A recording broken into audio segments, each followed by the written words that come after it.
Hi guys. So today we're going to talk about buying versus renting. Ooh, okay, great. Common question, Yeah. right? Like, should I buy? Should I stay renting? Who knows the answer, right? We do, don't we? You do. Should you buy or should you rent? That's a great question. I was just talking to a client yesterday, and they had just moved here and they're trying to figure it out. And of course, our conversation, they asked that prime question of should they buy or should they rent? And I was like, okay, well, tell me a little bit about your income. I'm trying to figure out everything. And I just said, well, what are you paying for rent? Guess how much they're paying for rent? $2,900. Close. $3,000 a month they're paying for rent. And I looked at her and I said, well, how much do you want to buy? And they told me, I was like, you could easily qualify for less than what you're paying in rent right now. Right, So to me, now is the time. right. If you're watching this 4 years from now is the time. Ooh.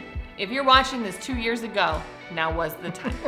I'm just saying, like, obviously, buying doesn't work for everybody at all points in time. There's some valid points to renting on occasion. You're only going to be here for a couple of months. You're working on your credit and trying to get to the point where you qualify.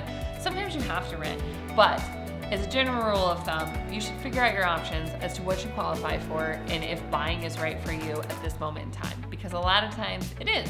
So we get this question quite a bit, and they're trying to figure out what they qualify for. And we know that basically the easiest way is to call us and let's have a conversation. Because sometimes, most of the times, what we find is you actually qualify for more than you really think you do. Frequently, people are surprised by what they qualify for. So it just starts with a simple phone call and a conversation that Shannon and I can have with you just to determine where you're at. Buy today, because you're going to be working and paying yourself instead of your landlord. Absolutely.